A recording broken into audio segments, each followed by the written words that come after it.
Before there were words, there were shapes. Long before the first human carved a mark into stone, the Draco had already been speaking to each other in a language that could not be spoken. It was a language of symbols. This language did not need a mouth. It was not meant for ears. It was meant for the place behind the eyes, for the part of the mind that reacts before you even know why. Every mark was a door. Every pattern was a map. To look at one was to be changed by it. In the oldest libraries of the hybrids, they say that symbols are alive. A symbol is not just a sign.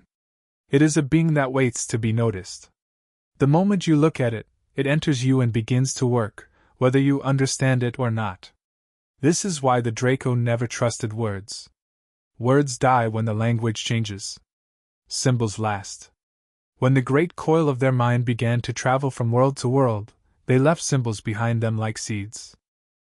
They carved them into rock, into the walls of caverns no light will ever reach. They burned them into the skin of their own bodies so that they would not forget. Some were simple, a spiral, an eye, a key. Others were patterns so complex that no single lifetime would be enough to fully see them.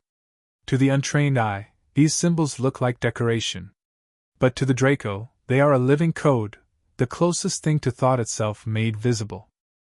This is why the archivists say that the true codex is not a book. It is a field of symbols that has been carried forward through millions of years, a field that can only be read by those who can see, not just look. Humans have always sensed these marks. They appear in our dreams, in the art we make without knowing why. You see them in the spirals carved into the oldest stones, in the way a labyrinth curls toward its center, in the shape of an eye painted where no eye should be. We think we invented these shapes, but they were here long before we came. The Draco did not leave these marks as a gift. They left them as a record, as a way of remembering.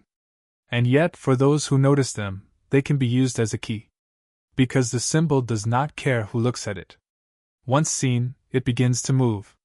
It is said that the first hybrids did not learn to speak the Draco tongue. They learned to see. And in seeing, they began to change.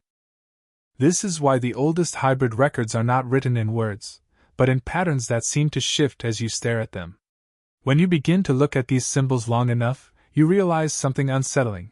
They seem to look back. They do not just sit there. They are aware of you. You can feel it in the stillness, as if the shape itself is aware of your breathing.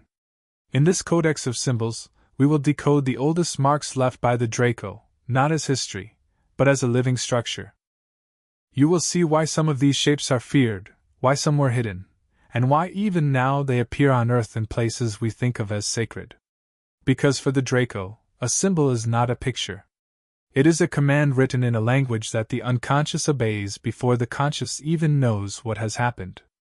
And now that you have begun to notice them, they have already begun to notice you. The first mistake humans make when they look at Draco symbols is to think of them as decorations, as if the marks were just there to be seen. To the Draco, a symbol is not only something you look at. It is something you carry. This is why their oldest records are not carved into tablets or scrolls but into their own bodies. Every scale, every ridge, every line of their skin is a page in a book that does not close. The Draco do not wear symbols like humans wear tattoos. A tattoo is an image placed on the surface. A Draco mark is a cut, a scar, a carving that becomes part of the living body. The mark changes the flesh, and the flesh, in turn, changes the one who carries it. Among the archivists there is an ancient phrase. What is written on the outside is remembered on the inside. For them, the body is a living archive.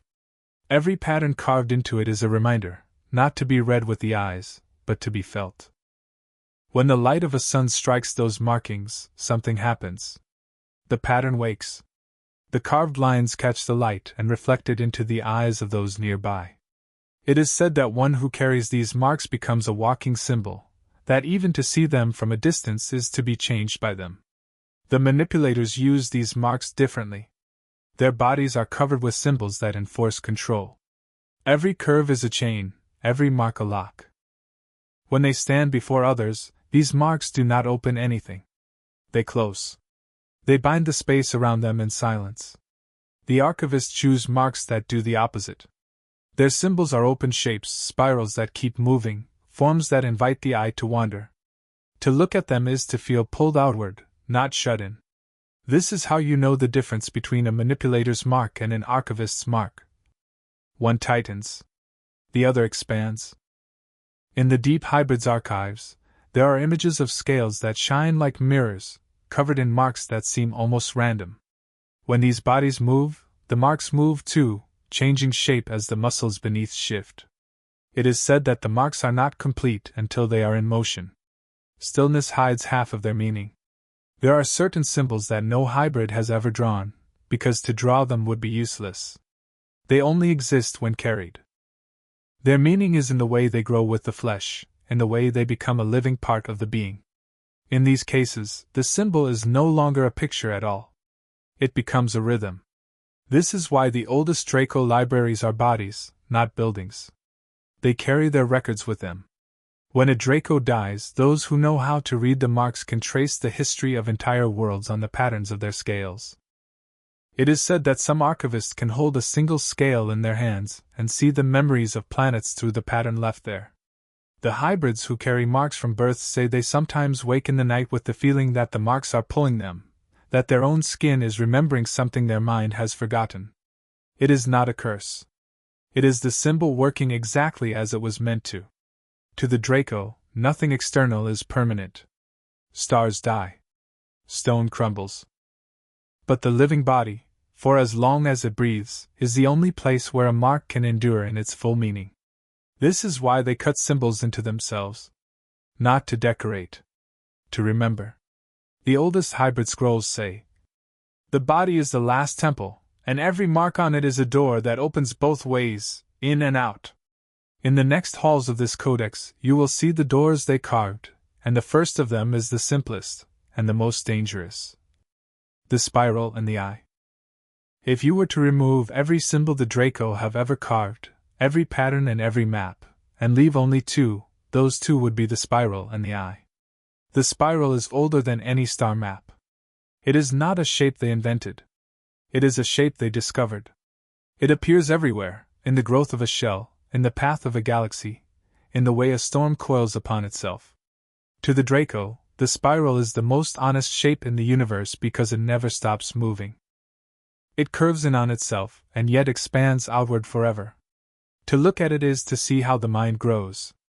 Archivists say that the spiral is a lesson. You are not a straight line. You are a turning. Every choice, every cycle, draws another ring. The rings never repeat. They only appear to. And in those tiny differences between one curve and the next, life changes.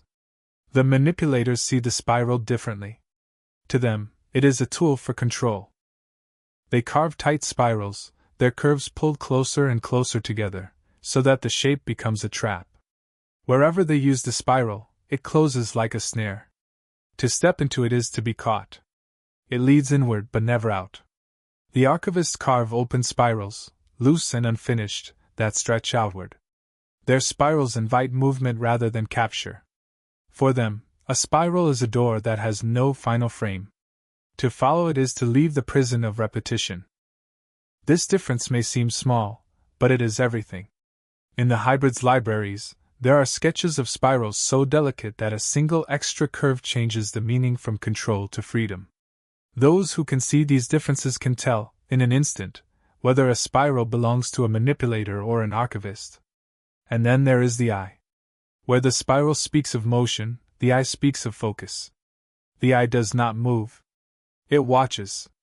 It holds. To the Draco, the eye is not a picture of an organ. It is the shape of awareness itself. The eye is not about seeing the outside world.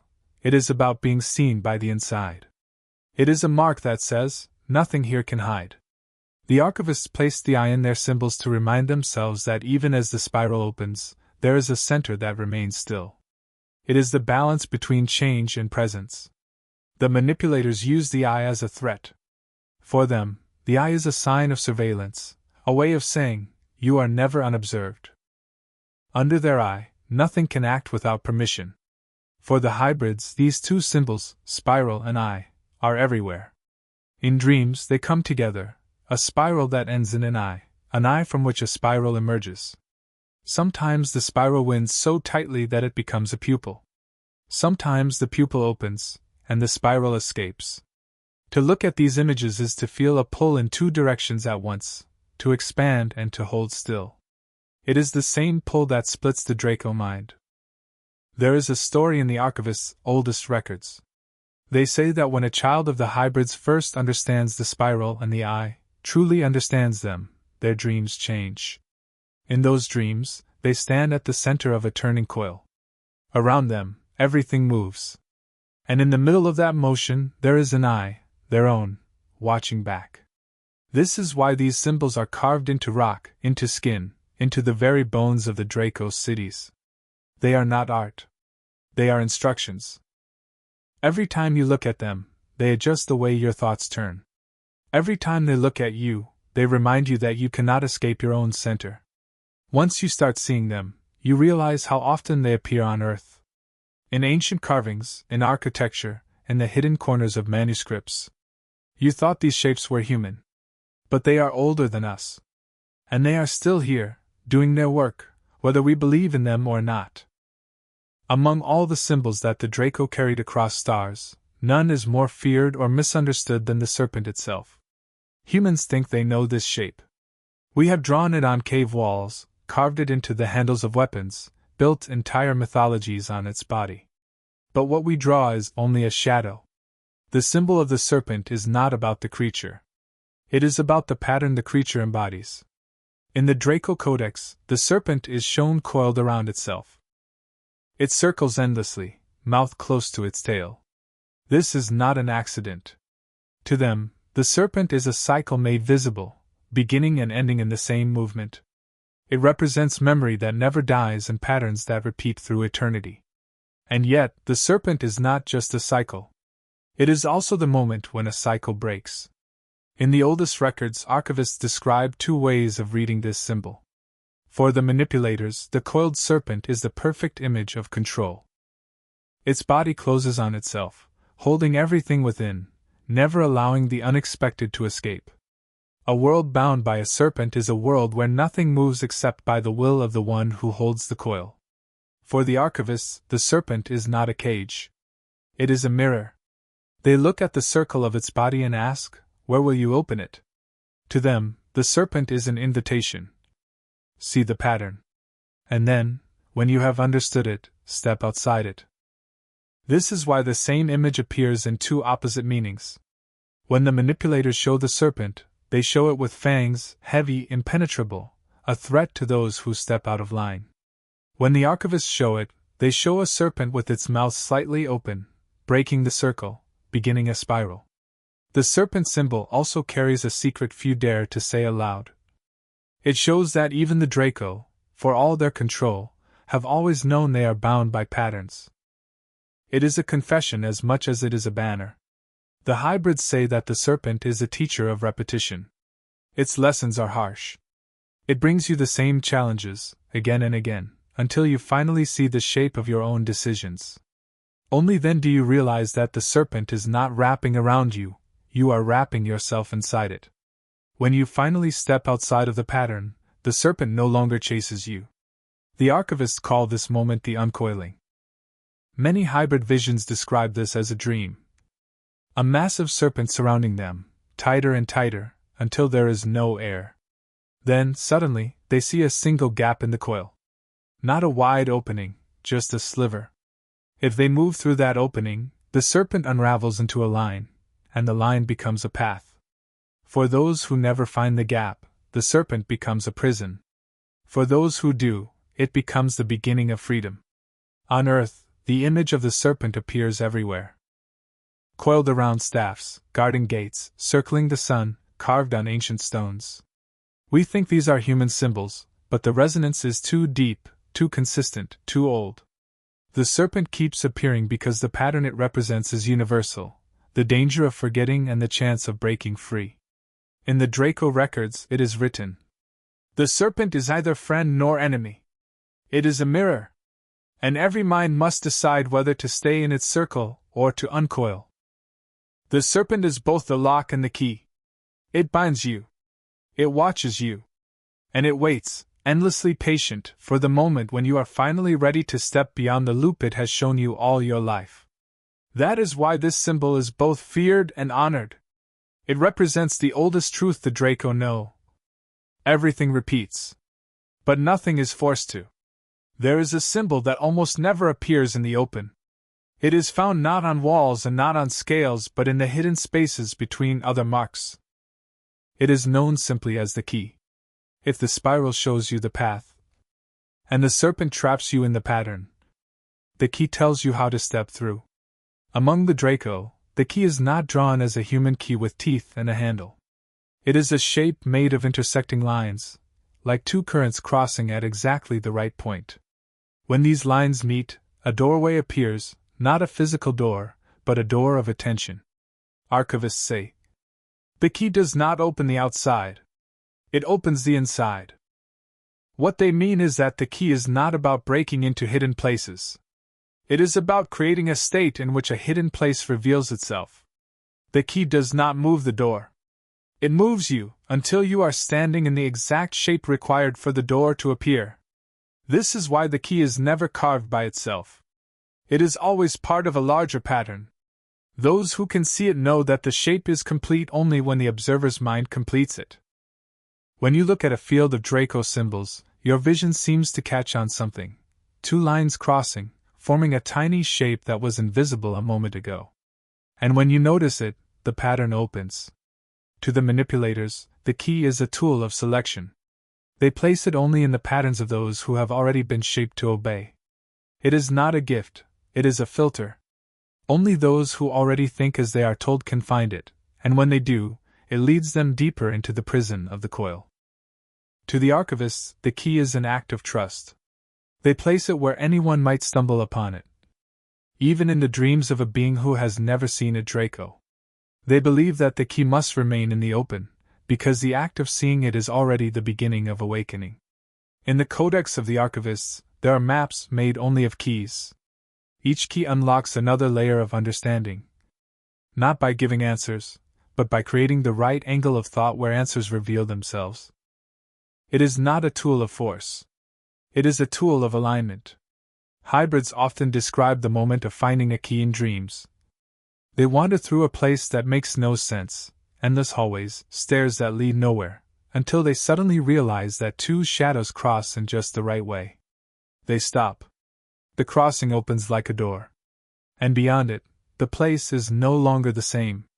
The Draco know that these inner doors are more powerful than any outer gate. Once a mind has walked through one, it can never fully return to how it was. On Earth, echoes of this symbol appear everywhere. It hides in the patterns of sacred geometry, in the intersections of megaliths, even in the strange places where old streets and ancient cities meet at impossible angles. Most people walk past them and never notice. But every once in a while, someone stops, for no reason, and feels as if something invisible has opened inside them. This is the work of the key. It does not belong to a hand. It belongs to a moment. The oldest archivist script says, "When the key appears, do not try to hold it. Do not try to own it. Stand still long enough for it to unlock the shape you are in. And once it opens, nothing, not even the coils of the serpent, can hold you as you were before. If the spiral teaches you to move, and the key shows you where to enter, then the labyrinth shows you what happens once you step inside." The labyrinth is one of the oldest and most mysterious Draco symbols.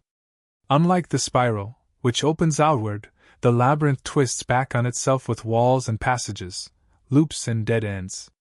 At first, it looks like a trap. It feels like a design built to confuse, to make you lose yourself. But the hybrids who study the labyrinth say this: the labyrinth does not confuse you. It shows you how confused you already are. In the Draco Codex, the labyrinth is described as the path through fear. It is the inner architecture of a mind that has not yet faced its own shadows. Every turn in the labyrinth is a choice you do not want to make. Every dead end is a truth you do not want to see. The manipulators use the labyrinth as a prison. Their symbols create paths that circle forever without exit. A being caught in such a labyrinth spends lifetimes turning corners that always lead back to the same place. For the manipulators, this is victory. To trap a mind so tightly inside its own fear that it cannot move.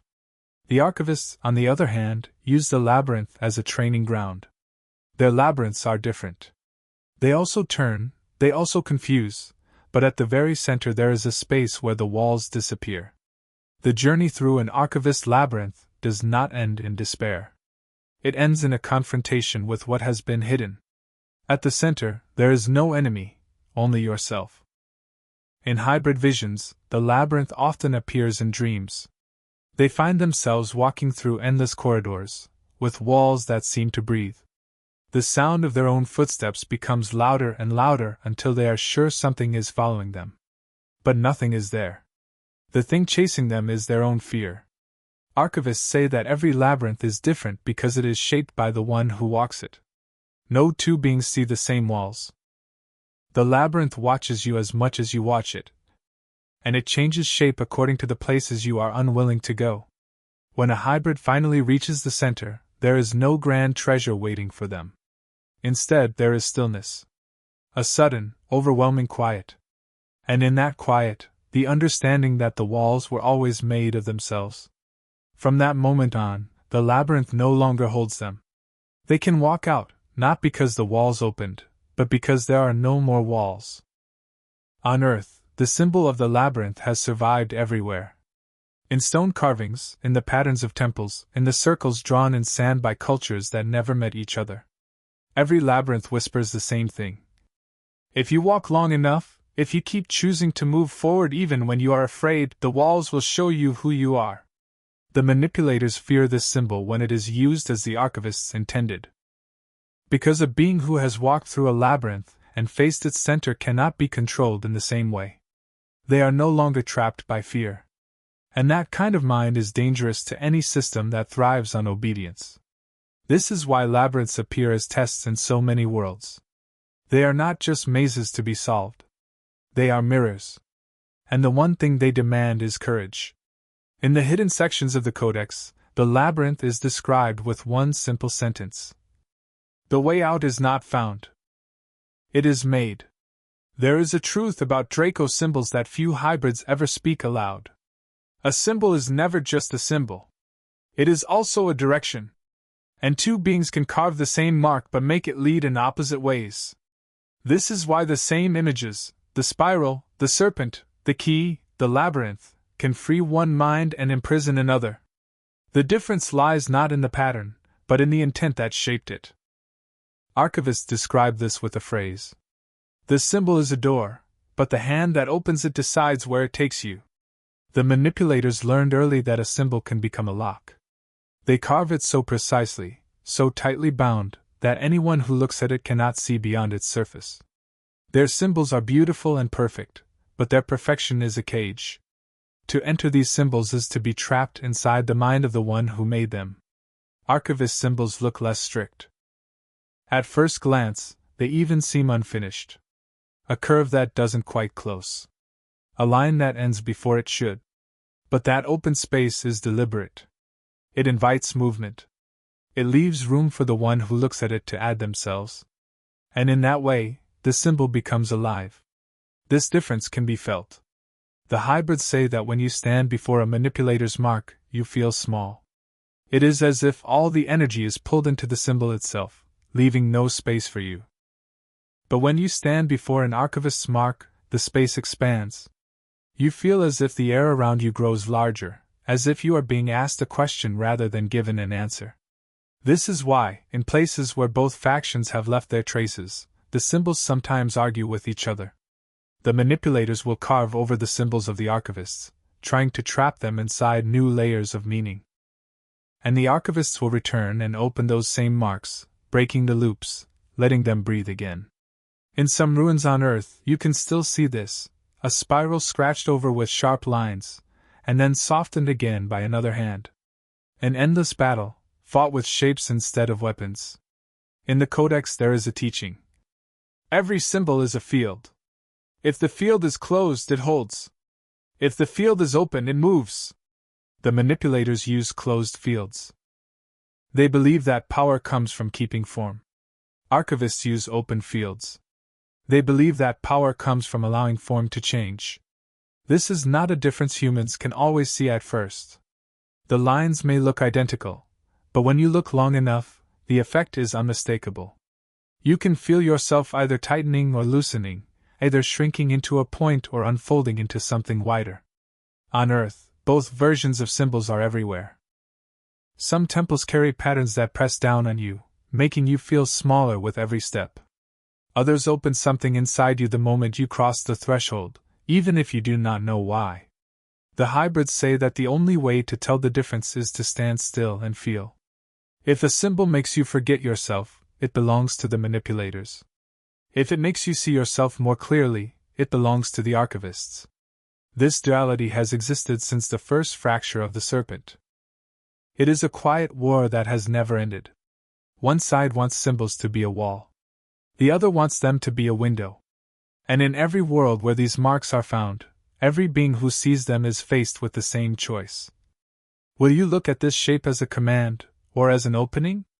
If the symbols of the Draco lived only on distant worlds, they would have remained a legend. But they are here on Earth. They have always been here, long before there were cities or even words to name them. Look closely at the oldest places of this planet, and you will see them. The spiral, the eye, the serpent, the labyrinth, carved into rock, drawn in the dust, etched into the very layout of ancient settlements. These are not coincidences. They are echoes. The manipulators and the archivists both left their marks here. Some were placed deliberately, others grew like seeds dropped in the soil of human dreams. The marks spread because humans could feel them without knowing why. Generation after generation, we repeated the shapes without ever understanding that we were copying something older. The spirals carved into the stones of Newgrange in Ireland, the coils of serpents cut into the rocks of the Americas, the labyrinths that appear on the walls of caves from India to Crete, they all carry the same curves. They look like human art, but when you compare them to the ancient Draco libraries, the patterns align too perfectly. Why? The archivists believe that Earth is a mirror. When the Draco placed their symbols here, they knew that humans, even without knowing, would keep drawing them. They believe that the human mind responds to these patterns like a tuning fork. The shape begins to vibrate in the unconscious, and the unconscious cannot help but recreate it. The manipulators use this in a different way. They plant symbols in places of power so that humans who come near them absorb the structure of control without even being aware of it. This is why some ancient monuments inspire awe but also fear. They were designed to impress upon the visitor the weight of something larger, something watching. But not all sites carry the weight of control. There are places on Earth where archivist symbols still breathe freely. Standing in front of them, you feel something else, not fear, but a sense of vastness, a feeling that the sky has opened. Some of these places were buried intentionally, to protect them from the manipulators. Others were hidden in plain sight, masked as simple art so that no one would think to destroy them. Consider the Nazca lines in Peru. To a human eye, they seem like giant figures, drawn in the sand for no clear purpose. But from above, they form intersections and spirals that align with the stars. Archivist records suggest that such sites act like mirrors between Earth and the wider coil of consciousness. Consider the petroglyphs left by cultures that had no contact with one another. A spiral with 3 arms. An eye with rays. A maze. The same images appear in deserts, on cliffs, in deep caves. These are not accidents. These are messages that keep repeating because the pattern lives in the field of this planet. Hybrid witnesses say that sometimes, when you stand in these places at night, the symbols seem to wake. Not with light or sound, but with a pressure in the air. A feeling that the stones themselves are remembering something, and that memory is touching you. What is most surprising is that these symbols do not fade. Civilizations fall, languages die, but the shapes remain. Even when a symbol is buried, it often reappears in a dream, in a vision, in the hand of a child drawing in the dust. It is as if the Earth itself remembers. This is why both factions keep returning to Earth. For the manipulators, this planet is a network of anchors, a place where control can be rooted deeply. For the archivists, it is a garden, where the symbols continue to grow wild, beyond control. And for us, it is a map. We do not have to believe in Draco to see that these shapes are everywhere. We only have to notice. To look at a symbol is simple. To see it is something else entirely. Most humans think that understanding a mark comes from studying it with the mind. They try to memorize its shape, its history, its meaning. But the Draco way of reading symbols does not begin with the mind. It begins with the stillness behind the mind. Archivists say, "The symbol is not a question to be solved. It is a mirror to be entered." To read a symbol, you must first allow yourself to stop naming it. The moment you say, "This is a spiral," or "This is an eye," you are no longer looking. You are comparing. The Draco practice is the opposite. You look without naming. You stare until the shape becomes so familiar that your thoughts grow quiet. At first, nothing happens. But then, something shifts. The lines begin to move. Not in the world outside you, but in the space behind your eyes. The shape becomes a direction, pulling your awareness into places you have not been. Some hybrids describe it like this. It feels as if the mark is looking back at you, and the longer you let it, the more it begins to draw out pieces of you that you didn't know were there. This is why symbols are dangerous. If you stand in front of one carved by a manipulator, you will begin to think as they want you to think, without ever realizing you have been guided. But if the symbol was made by an archivist, the opposite happens. The walls inside your mind begin to soften. The patterns you thought were solid begin to breathe. Learning to read these symbols means learning to listen with your entire being. No books, no words, only the silent act of letting a shape teach you how to see. For beginners, the archivists teach 3 steps. Attention. Stand before the symbol. Forget its name. Forget yourself. Breath. Let your breathing slow until it matches the rhythm you feel in the lines. Every shape has a rhythm. When you find it, the symbol becomes alive. Allowing. When the symbol begins to move, do not force it. Let it take you where it wants. For some, this happens in moments. For others, it takes years. But once it happens, the symbol becomes part of you. You carry it even after you look away. It begins to appear in dreams, in thoughts, in the spaces between your words. On Earth, fragments of this practice survive in different forms. Meditations on mandalas, staring into flames, walking labyrinths. We think these are human inventions, but they echo the same idea. That a shape can be more than an image. It can be a state of consciousness. The hybrids say that once you have truly seen a symbol, it becomes impossible to unsee it. Its work continues, even with your eyes closed. And one day, long after the first time you saw it, you will notice that you are different. Something inside has shifted.